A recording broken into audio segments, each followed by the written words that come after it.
یہ رائے عدنان صاحب کا سوال ہے جی کہ میرا یہ سوال ہے کہ اللہ نے قرآن میں فرمایا کہ اختلاف کرتے ہیں تو ان کے لیے بھی عذاب ہے، تو پھر یہ کیوں کہا جاتا ہے کہ اختلاف کیا جا سکتا ہے؟ تفریقہ کے ساتھ اللہ تعالیٰ نے اختلاف بھی منع کیا ہے۔ یہ بالکل ایک اختلاف ہوتا ہے میرا اور آپ کے درمیان ہو گیا ہے، کسی آیت کے معنی سمجھنے میں، کسی حدیث کے معنی سمجھنے میں، وہ یہ اختلاف نہیں ہے۔ یہ ایک اختلاف ہوتا ہے کہ اللہ تعالیٰ کہہ رہے ہیں کہ محمد صلی اللہ علیہ وسلم اللہ کے رسول ہیں، اور آپ کہتے ہیں مجھے آپ سے اختلاف ہے۔ یہ کام خراب ہے، اس اختلاف کی کوئی اجازت نہیں ہے کہ آپ اللہ کے ساتھ اختلاف کرنے لگ جائیں۔ اسی کو میں نے سمجھایا ہے درس میں کہ یہ بندگی کے خلاف ہے کہ آپ کہیں کہ یا اللہ تو مجھے سمجھ نہیں آ رہی، آپ مجھے کہہ رہے ہیں کہ والدین کے ساتھ حسن سلوک کرو، میرے والدین تو بہت برے ہیں، وہی تو کہہ رہا ہوں، اللہ سے اختلاف نہیں ہو سکتا۔ تو اللہ تعالیٰ نے جتنا بھی اختلاف کو منع کیا ہے وہ اس معنی میں کیا کہ اللہ کے رسول کے ساتھ تم اختلاف کرو، یہ کیسے ہو سکتا ہے؟ میرے یعنی اللہ کے ساتھ اختلاف کرو، یہ کیسے ہو سکتا ہے؟ کبیرہ نیکیاں کون سی ہیں؟ کبیرہ نیکیاں، ایمان لانا کبیرہ نیکی ہے، ساری زندگی نماز روزے پر قائم رہنا کبیرہ نیکی ہے، لیکن بعض اوقات یہ ہوتا ہے کہ بہت خطرے کے موقع پر چھوٹی نیکی بھی بہت بڑی بن جاتی ہے۔ کبیرہ نیکیوں سے واقف ہیں، نماز پڑھنا، عدل قائم کرنا، روزے رکھنا، یہ کبیرہ نیکیاں ہیں۔ دیانتداری کرنا، عدل سے کام لینا، انصاف کرنا، یہ ساری کبیرہ نیکیاں ہیں، اس میں کوئی شبہ نہیں۔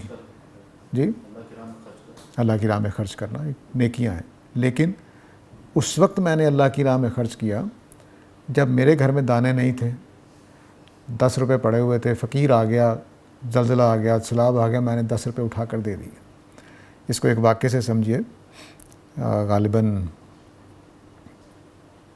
غزوہ تبوک کی بات ہے یا کس کی، اس میں چندہ اکٹھا کیا جا رہا تھا۔ یہ وہی جنگ ہے جس میں ابوبکر صدیق اپنے پورے گھر کا سامان لے آئے تھے اور حضرت عمر آدھا سامان لے آئے تھے۔ تو ایک صحابی نے یہ اعلان سنا کہ نبی صلی اللہ علیہ وسلم جنگ کی تیاری کے لیے پیسے مانگ رہے ہیں، تو وہ صحابی اٹھے، 2 دن مزدوری کی اور 1 سا کھجوریں کما کر لے کر آئے اور نبی صلی اللہ علیہ وسلم کے حضور پیش کر دی۔ آپ نے وہ کھجوریں لیں اور پورے ڈھیر کے اوپر رکھ دیا کہ یہ ان سب سے افضل ہے۔ کیوں؟ کیونکہ ایک آدمی نے اس اعلان کے بعد ہی سارا کچھ کیا ہے، اس نے سب کچھ بھول بھال کے وہ کمائی کریں، تو اب وہ کھجوریں اس کی ہو سکتا ہے 100 روپے کی ہوں، لیکن وہ ابوبکر کے پورے گھر کے اوپر زیادہ ہیں کیونکہ ان کے پاس پہلے سے میسر تھا، انہوں نے دے دیا۔ وہ بھی بہت بڑی نیکی ہے، ایسا نہیں کہ وہ چھوٹی نیکی ہے، لیکن یہ تصور ہے دین کا کہ بعض اوقات ہم جس جذبے کے ساتھ جن حالات میں جنگ کرنا ایک عام سی چیز تھی عربوں کے لیے، وہ اپنے قوم قبیلے مارتے مورتے رہتے تھے، غارت گریاں کرتے رہتے تھے، لیکن نبی صلی اللہ علیہ وسلم کے لیے کھڑے ہو کر اپنے بچوں کے خلاف کھڑے ہو جانا، اپنے باپ کے خلاف لڑ پڑنا، یہ وہ کبیرہ نیکی تھی۔ تو کبیرہ نیکیاں جتنی بھی ہمارے ہاں معلوم ہے وہ معلوم ہے، لیکن بعض چھوٹی نیکیاں، عام باتیں، وہ بھی بڑی نیکی ہو جاتی ہیں جب حالات اس طرح کے۔ کوئی ہے سوال جی ہال میں یا چلوں؟ سر مسکین کا مطلب آپ نے بتایا کہ بے کس، بے بس، لیکن ہمارے ہاں سمجھا جاتا ہے جس کی والدہ فوت ہو گئی ہوں، تو یہ بھی لوگ کچھ ترجمہ کرتے ہیں، تو کیا وہ بھی اس کے ضمن میں آئے گا؟ نہیں، وہ عربی کا معنی نہیں، اردو میں ہم نے رائج کر دیا۔ عربی میں اس کا مطلب یا فقیر ہے یا بے کس اور محتاج ہے۔ آمنہ طالب صاحبہ کہتی ہیں جی کہ قیامت کے روز اللہ تعالیٰ حقوق العباد تبھی معاف فرمائیں گے جب وہ شخص خود معاف کرے گا۔ کیا مقتول کو بھی اس دن قاتل کو معاف کرنے یا نہ کرنے کی اجازت ہوگی، یا یہ کہ کیونکہ قاتل نے قصاص ادا کر دیا تھا؟ دیکھیے، قصاص ادا کرنا اور ورثہ، آگے یہ بھی لکھا ہے یا ورثہ کے ساتھ حسن سلوک، یہ صرف کفارہ بن جائیں گے، ایسا نہیں ہے کہ اس کی وجہ سے معاف ہو جائیں گے۔ معاف تو وہ مقتول ہی کرے گا، لیکن میں نے مثال کے طور پر اللہ مجھے بچا کے رکھے کسی کو قتل کیا تو میں نے اس کے یتیموں کو پال بال پڑھا دیا، سب کچھ خرچے اٹھا لیے، اس خیال سے کہ یا اللہ مجھ سے غلطی ہو گئی، میرا گناہ معاف ہو جائے، تو یہ کل کام آ جائیں گے۔ اللہ تعالیٰ کہیں گے یار تم اس کو معاف کر دو، اس نے دیکھو کتنی بعد میں معاملہ کیا تمہارے بچوں کے ساتھ، تو یہ کام آ جانے کا امکان ہے۔ ایک آدمی نے پرواہ ہی نہیں کی قتل کرنے کے بعد، نہ کوئی اس نے سلوک کیا، نہ کوئی معافی مانگی، نہ مقتول کے ورثاء کو سنبھالا، تو وہ تو ظاہر ہے کہ صرف اسی کے بل بوتے پر ہوگا کہ وہ معاف کرتا ہے کہ نہیں کرتا۔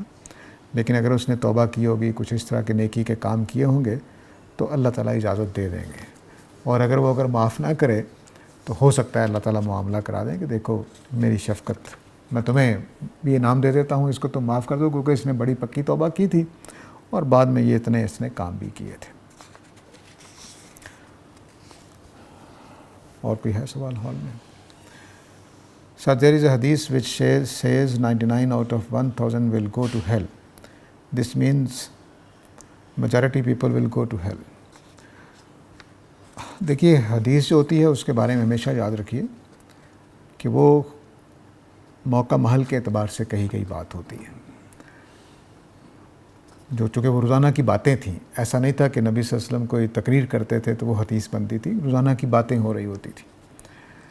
تو مثلاً جس یہود کے گروہ نے نبی صلی اللہ علیہ وسلم، جس سورہ البقرہ میں زیر بحث ہے، تو اس کی ریشو تو یہی ہوگی جو یہاں بیان کی گئی ہے۔ تو ہمیں نہیں پتہ کہ کس گروپ کے بارے میں کہی، کن افراد کے بارے میں کہی۔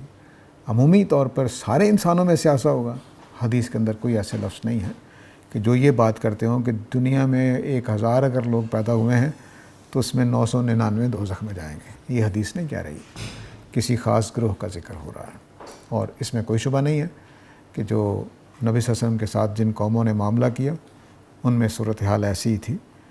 تو اس لیے ہر حدیث کو اس کے سیاق و سباق میں دیکھنا چاہیے، موقع محل کے اعتبار سے دیکھنا چاہیے، اور پورے قرآن کی روشنی میں دیکھنا چاہیے۔ قرآن مجید سے ایسا معلوم نہیں ہوتا۔ قرآن مجید نے سورہ واقعہ میں بیان کیا ہے کہ اصحاب الیمین کی بڑی تعداد پہلوں میں بھی ہے، بعد والوں میں بھی ہے۔ تو وہ بڑی تعداد سلۃ من الاولین و سلۃ من الآخرین 1% کے لیے نہیں بولا جا سکتا۔ پرویز، یہ وہاب صاحب کا سوال تھا۔ پرویز بزدار صاحب کہتے ہیں جی کہ حکم مانیں گے، اللہ کا حکم ہے، ماننے کے بعد عقلی لحاظ سے حکمت جاننے میں تو حرج نہیں، حکمت کی سمجھ نہ آئے تب بھی ظاہر ہے حکم عدولی تو نہیں کریں گے۔ ہاں جی بالکل ٹھیک ہے، حکمتیں ہم بھی بتاتے رہتے ہیں، جو لوگ آ جاتے ہیں ہمارے پاس کہ بھئی اس کا کیا حکمت ہے، بیٹی کو آدھا حصہ دینے کا کیا مطلب ہے، الرجال قوامون علی النساء کہنے کا کیا مطلب ہے، وہ حکمتیں ہم بتاتے رہتے ہیں، لیکن اس کی وجہ سے بات نہ مانی اس وجہ سے مانیں ہم صرف، یہ رویہ غلط ہوگا، یا سمجھ نہیں آئی تو انکار کر دیں، مذہبی کا انکار کر دیں۔ مذہب کی حقیقت اور ہے، تو جو آپ نے کہا ہے وہ بالکل متوازن بات ہے، حکمتیں جاننے کی کوشش کرتے رہیں لیکن حکم عدولی نہیں ہونی چاہیے۔ چلیے، آمنہ طالب صاحب بھائی کا سوال ہے کہ حضور نے اپنی امت کی بخشش کروا لی ہوئی ہے، اس بات کو کیسے سمجھیں؟ یہ کیسے پتہ چلا کروا لی ہوئی ہے آپ نے؟ نبی کریم صلی اللہ علیہ وسلم کی جو امت ہے اسی کے بارے میں صحیح روایتوں میں آتا ہے کہ نبی صلی اللہ علیہ وسلم حوض کوثر پر کھڑے ہوں گے اور کہیں گے کہ نہیں نہیں تو میری امت نہیں ہے، چلے جاؤ، اپنی امت ہی کے بارے میں۔ تو یہ کیسے آپ، یعنی اگر روایتوں ہی کی بنیاد پر بات کہنا ہے تو یہ روایت بھی موجود ہے کہ آپ حوض کوثر پر کھڑے ہوں گے، آپ کی امت ہی کے لوگ آئیں گے کہ بھئی آپ ہمیں شفاعت چاہیے یا پانی پینا ہے ہم نے حوض کوثر سے، تو آپ منع کر دیں گے۔ تو اس کا مطلب ہے کہ یہ بات بڑھا چڑھا کر بیان کر دی گئی، بس ہماری تمنائیں ہیں جو دین بن جاتی ہیں۔ حدیثوں سے بھی یہی بات واضح ہوتی ہے اور قرآن سے بھی کہ جو ایمان نہیں لائیں گے وہ بھی دوزخ میں جائیں گے، جو ایمان لائیں گے نیک عمل نہیں کریں گے وہ بھی دوزخ میں جا سکتے ہیں۔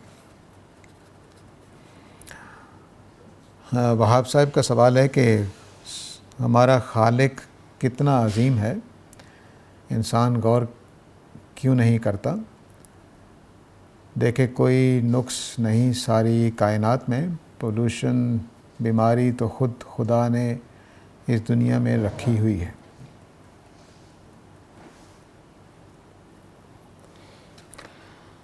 دیکھیں کوئی نقص نہیں ہے ساری کائنات میں، پولوشن بیماری تو خود خدا نے اس دنیا میں رکھی ہوئی ہے۔ اچھا آپ اس پہلو سے پوچھ رہے ہیں۔ دیکھیے بالکل آپ نے صحیح کہا ہے، قرآن مجید نے یہ بیان کیا ہے سورہ ملک میں کہ یہ کائنات کس اعتبار سے مکمل ترین کائنات ہے، وہ قرآن مجید ذکر کیا ہے۔ اس کو قرآن مجید نے بیان کیا ہے کہ اللہ تعالیٰ نے یہ ما تری فی خلق الرحمن من تفاوت، تم خلق رحمان میں کوئی تفاوت نہیں دیکھو گے۔ اور یہ نہیں کہا کہ تم خالق کی تخلیق میں کوئی نقص نہیں دیکھو گے، دونوں باتوں میں فرق ہے۔ رحمان کی تخلیق میں کوئی فرق نہیں، خرابی نہیں دیکھو گے، اس کا مطلب اور ہے۔ مثلاً یوں کہیے کہ استاد کے بنائے ہوئے پیپر میں کوئی خرابی نہیں دیکھو گے، اور ٹائپ کرنے والے کی ٹائپ کے اعتبار سے کوئی خراب معنی بدل جائیں گے کہ ٹائپ کرنے والے ٹائپ دیکھو کتنی خوبصورت کی ہے، اس اعتبار سے تمہیں خامی نظر نہیں آئے گی۔ استاد نے پیپر بنایا ہے امتحان کے لیے، اس میں کوئی خرابی نہیں دیکھو گے، تو اب کویسچن جو بھی ہوں گے وہ اچھے بھی ہو سکتے ہیں برے بھی ہو سکتے ہیں، لیکن امتحان کے لیے وہ اچھا بنا ہوا ہے۔ ایسا ہی خلق رحمان نے یہ دنیا بنائی ہے امتحان کے لیے، تو اس اعتبار سے اس میں کوئی نقص نہیں دیکھو گے۔ پولوشن، بیماری، ہمارے بچے جو اپاہج پیدا ہو جاتے ہیں، معذور پیدا ہو جاتے ہیں، یہ خدائے رحمان کے بارے میں جان لیجئے۔ رحمان کی صفت ہمارے ہاں بڑی عجیب و غریب سمجھ لی گئی، اس میں صرف ہم مہربانی کا پہلو سمجھتے ہیں۔ رحمان کے معنی میں عدل قائم کرنا، انصاف قائم کرنا، دینونت کا مطلب ہے کہ اس عمل کو جاری کرنا جس کے نتیجے میں سزا بھی ملے گی، جزا بھی ملے گی۔ اس لیے اللہ تعالیٰ نے سورہ آل عمران میں کہا ہے کہ کتب علی نفسہ الرحمہ، اللہ نے اپنے اوپر رحمت واجب کر رکھی ہے، لیجمعنکم الی یوم القیامہ، کہ وہ قیامت والے دن لازماً تمہیں جمع کرے گا فیصلہ کرنے کے لیے۔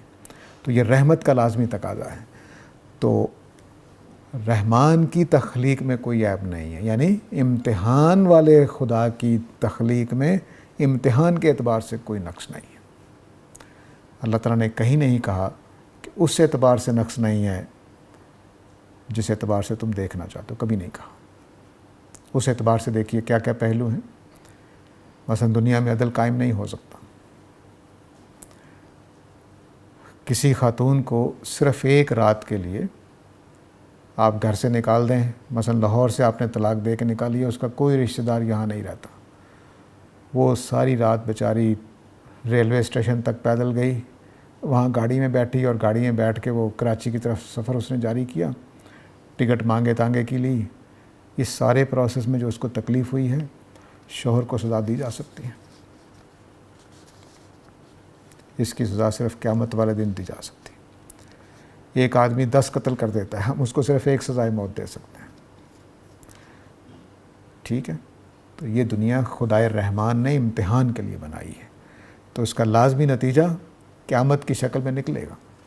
وہاں پھر اس بیوہ کی بھی، اس طلاق یافتہ کی بھی، جس کو دھکے دے کر گھر سے نکال لیا گیا تھا، بچے چھین لیے گئے تھے، اس کی بھی پوری اس کی ایک ایک لمحے کی جو تکلیف ہے اس کی بھی سزا دی جائے گی سزا دینے والے کو۔ تو وہ بس وہیں ہو سکتا ہے، یہاں نہیں ہو سکتا۔ اسی طرح دیکھیں آپ کی تمنائیں پوری نہیں ہو سکتی یہاں پر، وہاں آپ کی ایک ایک تمنا پوری ہوگی۔ قرآن نے الفاظ بولے ہیں یشتہی انفسکم، جو تمہارے دل اشتہا کریں گے، نیگیٹو لفظ بولا ہے، شہوت، اشتہا، وہ بھی پوری کی جائے گی۔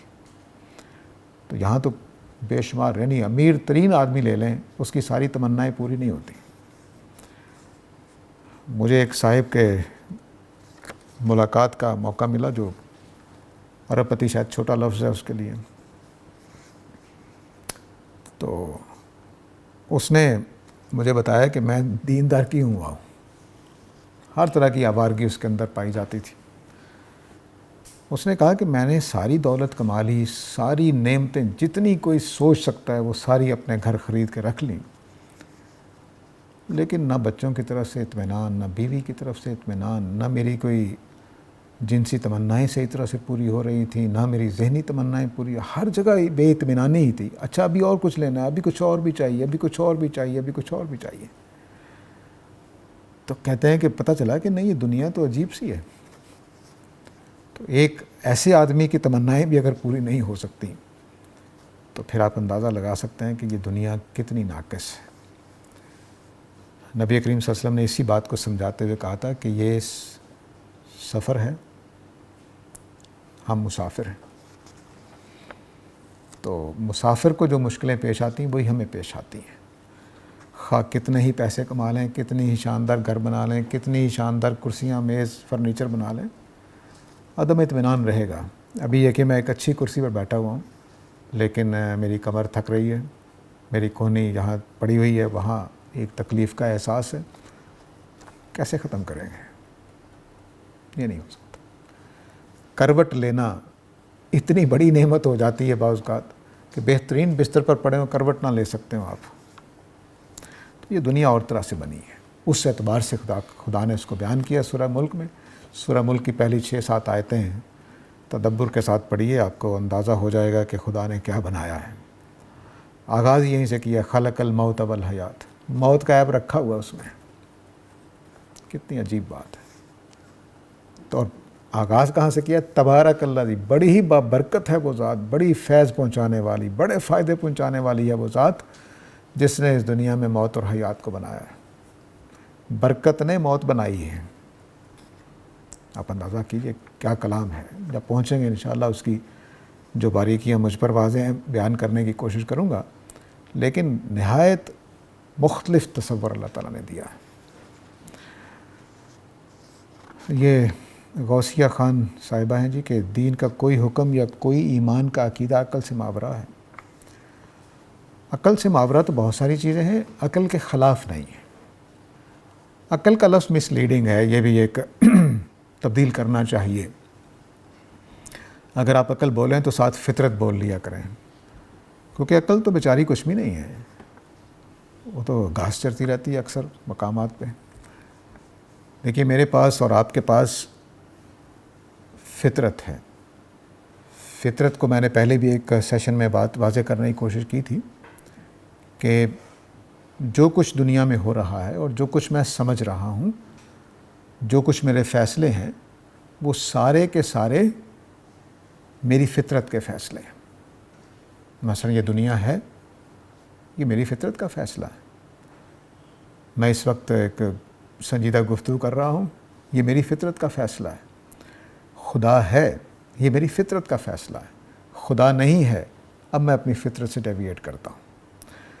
تو خدا کا ہونا، خدا کی ذات تو میری عقل سے ماورا ہے۔ میں نہیں سمجھ سکتا کہ کوئی ایسی ذات ہو سکتی ہے جو بنی ہوئی نہ ہو۔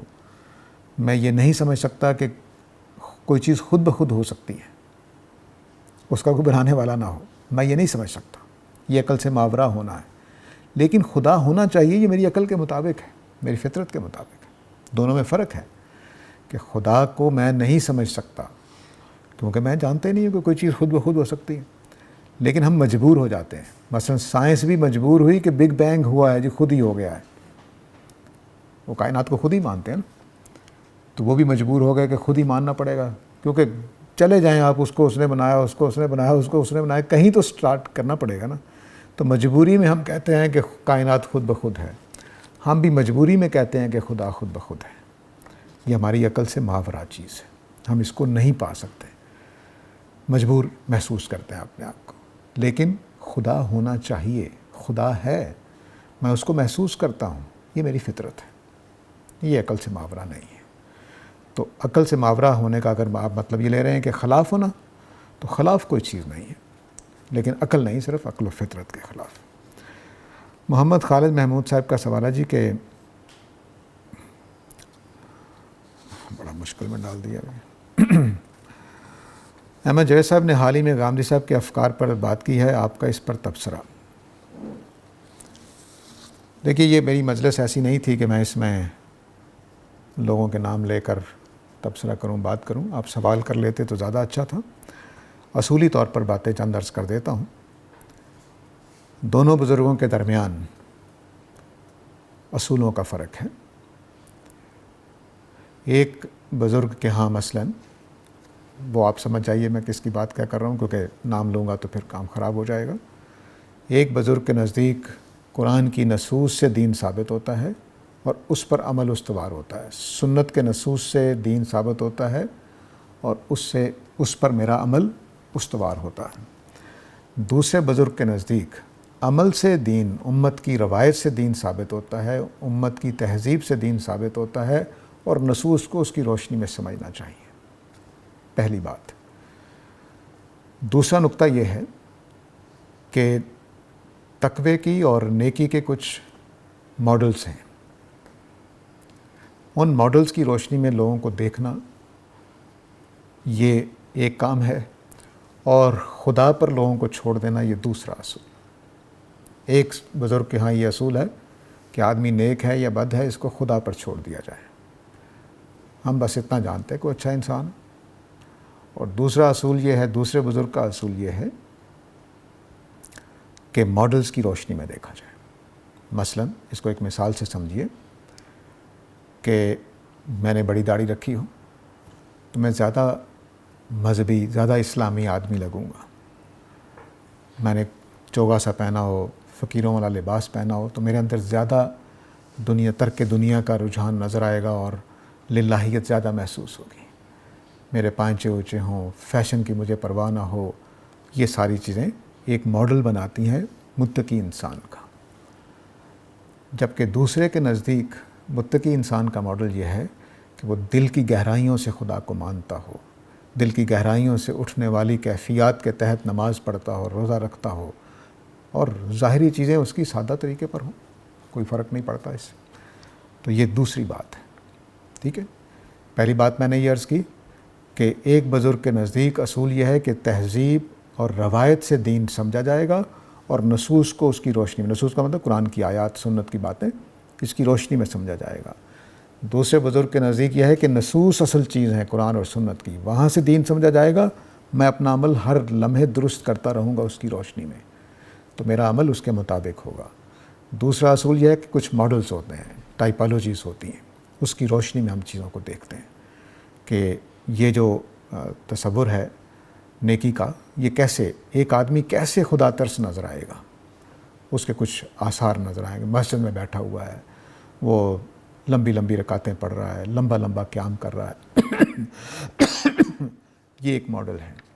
ایک ماڈل یہ ہے کہ آدمی داڑھی ہے اس کی بڑی بڑی، اور اس میں بڑا خوبصورت سے چوگا سا پہنا ہوا ہے جو سادہ ہے، کھدر کا ہے.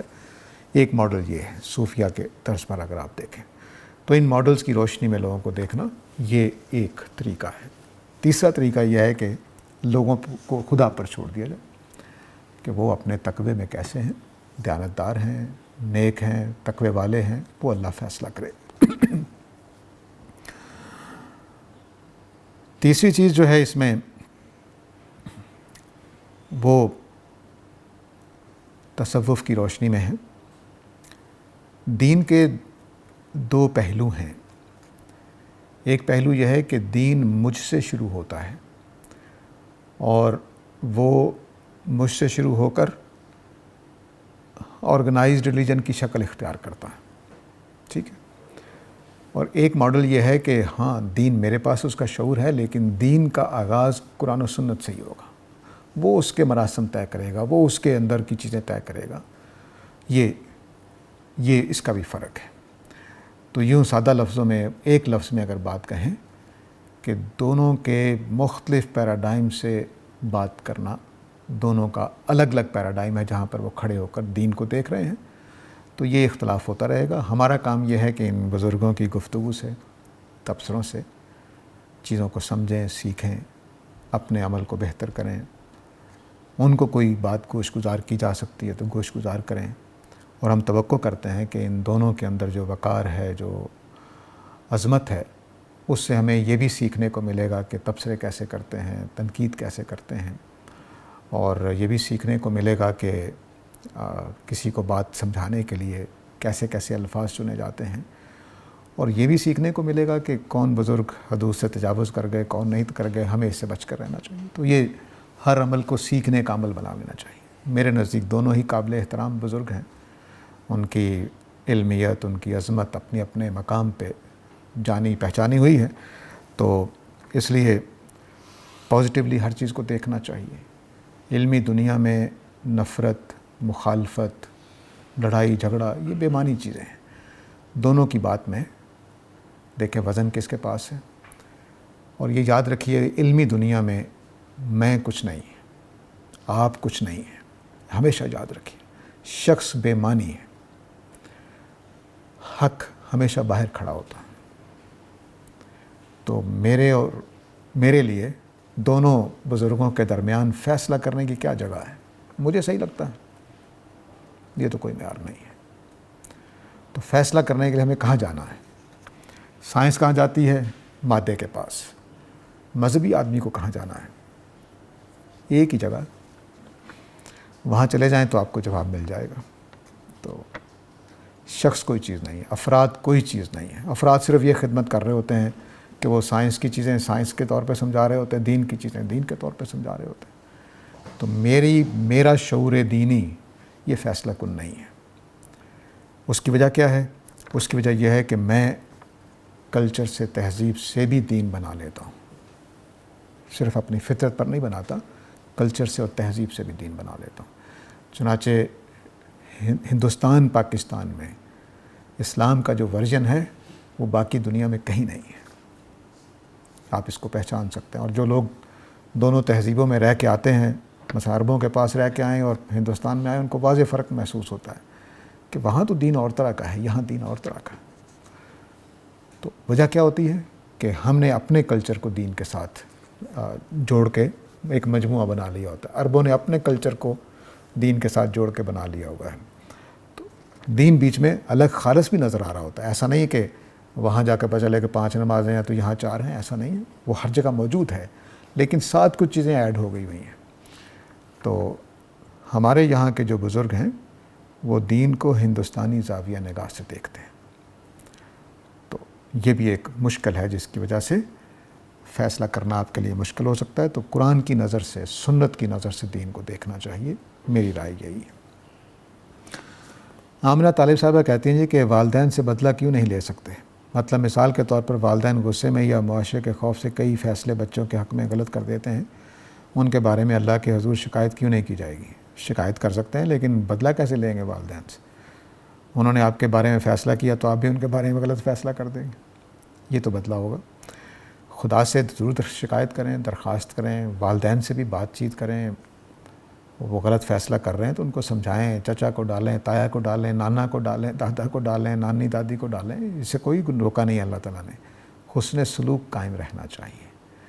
بدلہ لینے کا مطلب یہ ہے کہ انہوں نے میرے بارے میں غلط فیصلہ کیا تو میں بھی ان کو کہوں جاؤ ڈگو جا کے اتھے کچھ غلط فیصلہ کر دو. یہ نہیں. مجھے خیر خواہی رہنا ہے، ان کے ساتھ حسن سلوک ہی کرنا ہے.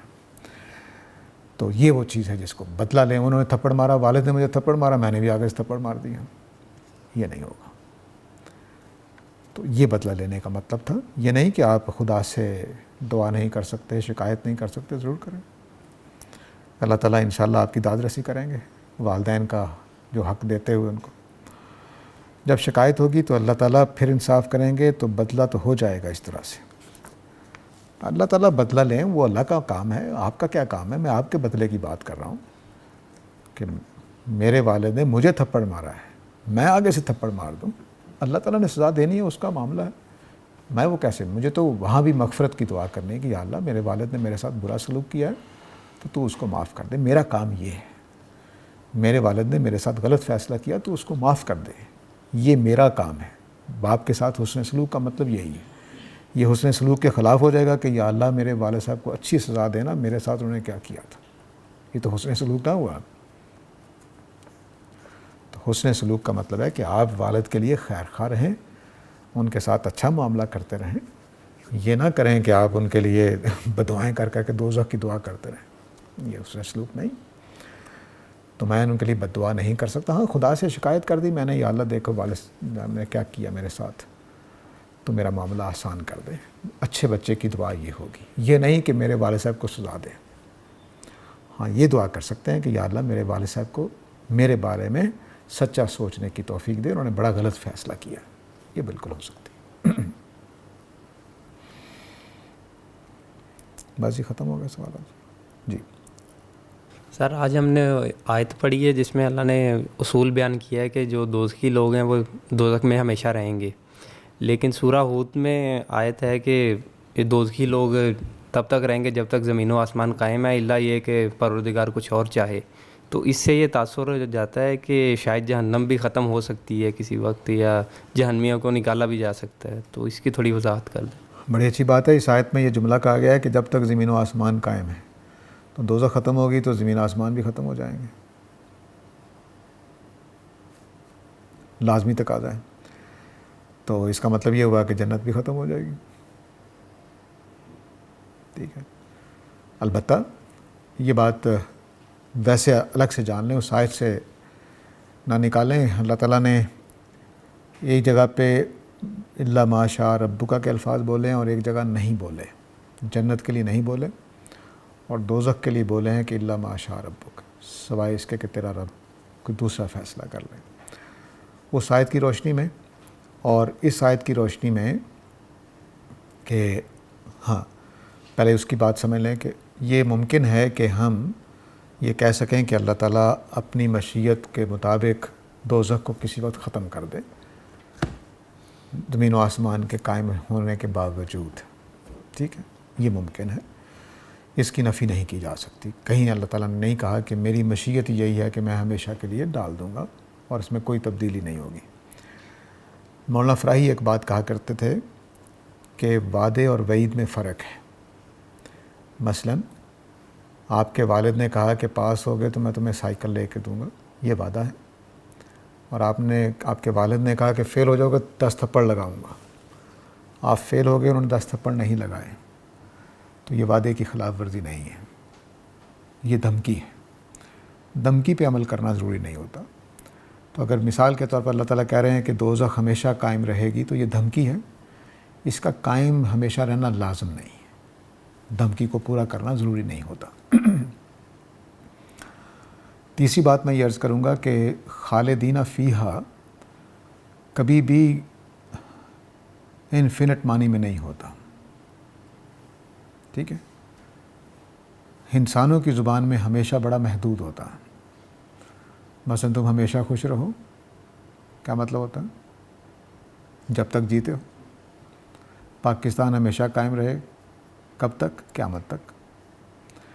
اب جب اللہ تعالیٰ کہتے ہیں کہ تم ہمیشہ رہو گے تو اس کا لازمی مطلب نہیں ہے کہ ہمیشہ ہمیشہ ہمیشہ ہمیشہ، یہ لازمی مطلب نہیں ہے، لمبا عرصہ ہو سکتا ہے، جس کو بیان بھی کیا ہے کہ خالدین فیہا احقابا، صدیوں تک اس میں رہیں گے، تو یہ ممکن ہے۔ یہ 3 امکانات ہیں، لیکن بہرحال قرآن مجید سے یہ بات واضح نہیں ہوتی کہ دوزخ دائمی نہیں ہے، اور یہ بھی لازمی طور پر ثابت نہیں ہوتا کہ دائمی ہوگی۔ یہی متوازن رائے ہے۔ مجھے یہ بات بھی پسند نہیں ہے کہ آپ کہتے ہیں کہ نہیں کبھی ختم نہیں ہوگی، اور یہ بات بھی پسند نہیں ہے کہ آپ کہیں کہ نہیں اس کے ختمے کا امکان ہے۔ دونوں باتیں حدود سے تجاوز ہو جائیں گی۔ اور کوئی بات؟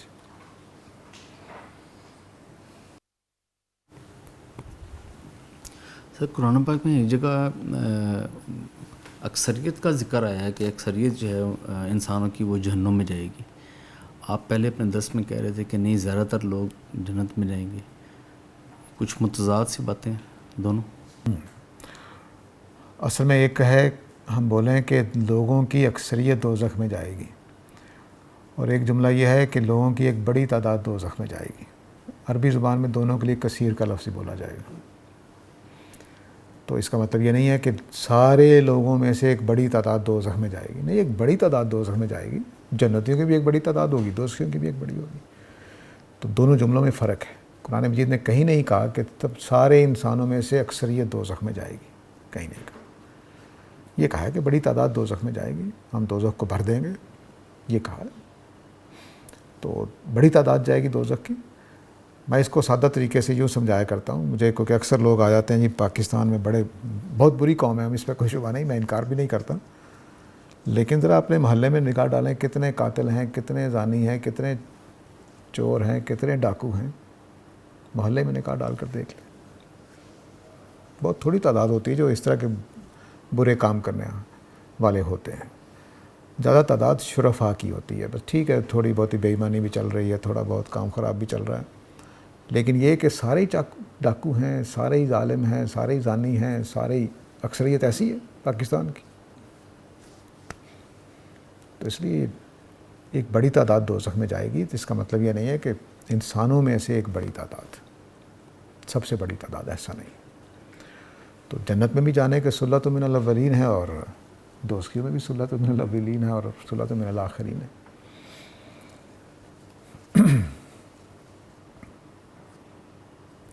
لگتا ہے سوالات ختم.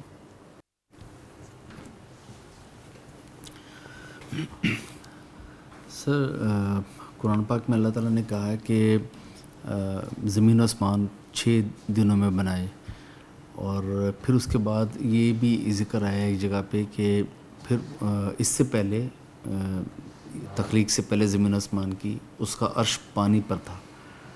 تو یہ مطلب پہلے صرف زمین و آسمان سے پہلے سب پانی پانی تھا کائنات کی کیا؟ یہ امور متشابہات میں سے کوئی تصویر واضح نہیں ہوتی. یہ تو بات ٹھیک ہے کہ زمین آسمان جو اس وقت ہمارے ہیں ان کے بننے سے پہلے کوئی پانی تھا، اور اب سائنس بھی یہ دریافت کر رہی ہے، غالباً اس طرف پہنچ رہی ہے کہ پانی زمین پر باہر سے کہیں سے آیا ہے، یہاں نہیں بنا. تو اب وہ کہاں سے آیا ہے کچھ پتہ نہیں.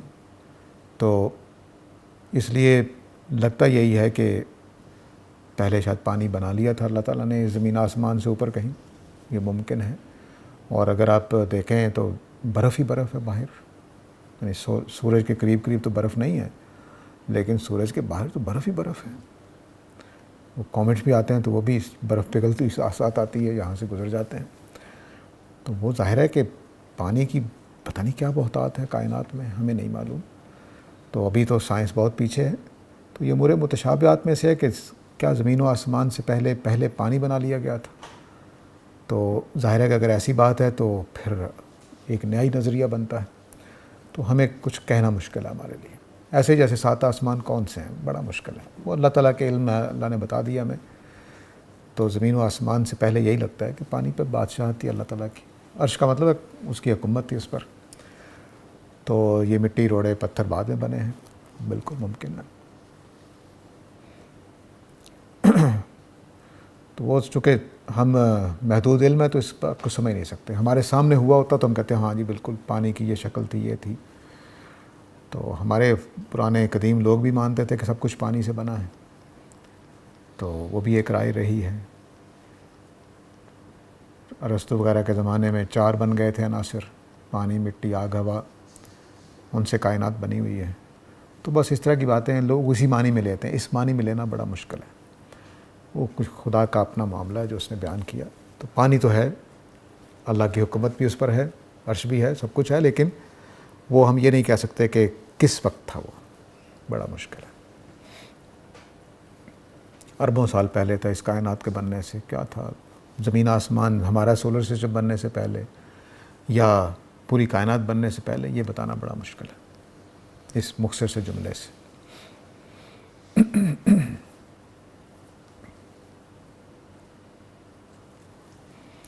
قرآن مجید کے بارے میں یہی رویہ صحیح ہے کہ جو امور متشابہات ہیں اس میں اللہ نے منع کیا. جتنی بات بتا دی جاتی بس اتنی ہی معلوم ہوتی ہے کہ بھائی مطلب 6 دن کون سے 6 دن، بڑا مشکل ہے بتانا. تو بس اللہ نے بنائے 6 ادوار کہہ لیجئے، دن کہہ لیجئے، ایک ہی بات ہے. ہمیں ان کی حقیقت معلوم نہیں ہے کہ وہ ہزار سال کے تھے، کروڑ سال کے تھے. آپ مثلا 15 ارب سال کہتے ہیں، 14 کچھ کائنات بگ بینگ ہوئے. اب تو خیر اور بھی مسئلے پیدا ہو گئے، لیکن اگر فرض کر لی 14 تو اس کو 6 پہ تقسیم کر دیں. یہ بھی ہو سکتا ہے کہ 14 ارب سال کو 6 پہ تقسیم کر دیں، وہ بن جائے گا ایک دور اتنا. اب یہ بھی ہو سکتا ہے کہ پہلے دور کو اللہ تعالیٰ نے کہا کہ جب یہ سب کچھ بن جائے تو ایک دور مکمل ہو گیا. جیسے ہم بھی کہتے ہیں کہ مراحل ہیں، تو 6 مراحل میں بنی ہیں، کچھ پتہ نہیں. تو یہ انسان کے علم سے باہر، یہ ماورا عقل چیزیں ہیں جو ہماری ایک بہن نے سوال کیا تھا. ماورا عقل کا مطلب ہے کہ امور متشابہات کو ہم عقلی دائرے میں نہیں لا سکتے. اللہ تعالیٰ کہتے ہیں میں کلمہ کن سے کائنات بنائی، ماورا عقل ہے. ہمیں بات تو سمجھ میں آ گئی ہے، لیکن کیسے ہوتا ہے یہ ہمارے بس کی بات نہیں ہے.